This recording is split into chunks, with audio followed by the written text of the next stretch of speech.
Party నాయకులను తయారు చేస్తుంది తప్ప నాయకులు పార్టీని ప్రభావితం చేయలేరన్నారు మాజీ సీఎం కేసీఆర్. రెట్టింపు ఉత్సాహంతో ప్రజల ఆకాంక్షలకు అనుగుణంగా బీఆర్ఎస్ కార్యకర్తలు పనిచేయాలన్నారు. రైతు బంధు కోసం రైతులు ఆశగా ఎదురు చూస్తున్నారన్నారు బీఆర్ఎస్ నేతలు. పార్టీ ఫిరాయింపులు మొదలుపెట్టిందే కాంగ్రెస్ పార్టీ అన్నారు. మాటల్లో ఇచ్చిన హామీలు అమలు చేసి చేతల్లో చూపించాలన్నారు బీఆర్ఎస్ నేతలు.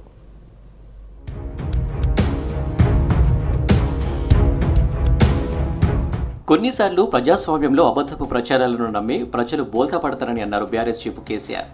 మొన్నటి ఎన్నికల్లోనూ అదే జరిగిందని, అంత మాత్రాన నిరుత్సాహపడొద్దని కార్యకర్తలకు సూచించారు. పార్టీని వీడి దొంగల్లో కలిసేటోళ్ల గురించి బాధలేదన్నారు. పార్టీని నాయకులను తయారు చేస్తుందని, నాయకులు పార్టీని ప్రభావితం చేయలేరన్నారు. మెరికల్ లాంటి యువ నాయకులను పార్టీ సృష్టిస్తుందన్నారు కేసీఆర్. కోరుట్ల, జగిత్యాల కార్యకర్తలతో ఫామ్ హౌస్లో సమావేశమయ్యారు కేసీఆర్.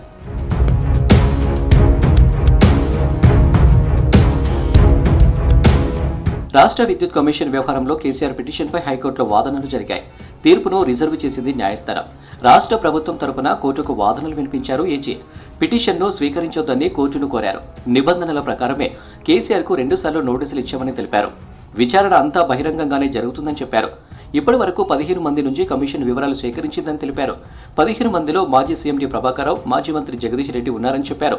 విచారణలో ఎక్కడ ఏకపక్షంగా వ్యవహరించలేదని స్పష్టం చేశారు ఏజీ.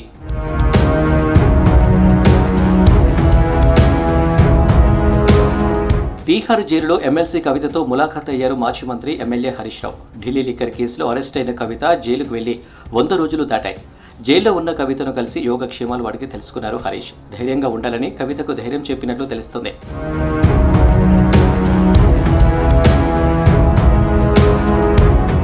దేశంలో పార్టీ ఫిరాయింపులు మొదలుపెట్టిందే కాంగ్రెస్ పార్టీ అన్నారు మాజీ మంత్రి జగదీష్ రెడ్డి. ఫిరాయింపుల నిరోధక చట్టం తెచ్చింది కూడా కాంగ్రెస్ పార్టీనే అన్నారు. చంద్రబాబు లాంటి తెలంగాణ వ్యతిరేక నాయకుల సంఖలో రేవంత్ ఉన్నారని విమర్శించారు. పార్టీ మారాలని రాత్రిళ్లు ఇంటింటికి తిరిగి ప్రలోభాలకు గురి చేస్తున్నారని ఆరోపించారు.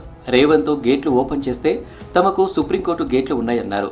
పార్లమెంట్ ఎన్నికల సందర్భంగా ఫిరాయింపుల నిరోధక చట్టానికి పదును పెడతాం, కండువ మారిన రోజే ఆ సభ్యత్వం రద్దయ్యేటట్టు చేస్తామని చెప్పి మేనిఫెస్టోలో పెట్టి గప్పాలు కుట్టింది కూడా కాంగ్రెస్ పార్టీ. గురువింజ నీతిలో మాట్లాడుతున్నాడు, సోయిండాల మాట్లాడుతున్నాడు.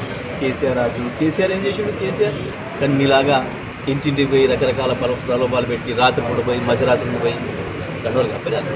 పార్టీ ఫిరాయింపుల చట్టం వచ్చిన నాటికి కేసీఆర్ ఎక్కడ ఉన్నారు? మీరు చేసిన ఏదో పనులు అవతల ఇంకోరు కూడా చేస్తున్నారని చెప్పి, మీ వల్లనే గుంజుకపోతున్నారని చెప్పి చట్టం తెచ్చుకున్నారు. ఆ తర్వాత ఫామ్ హౌస్ లో కేసీఆర్ సమావేశాలు 3 రోజులు వాయిదా వేయాలని నిర్ణయించారు. ఏ రోజు ఏ నియోజకవర్గాల నేతలతో సమావేశాలుంటాయో ప్రకటిస్తామని పార్టీ వర్గాలు తెలిపాయి.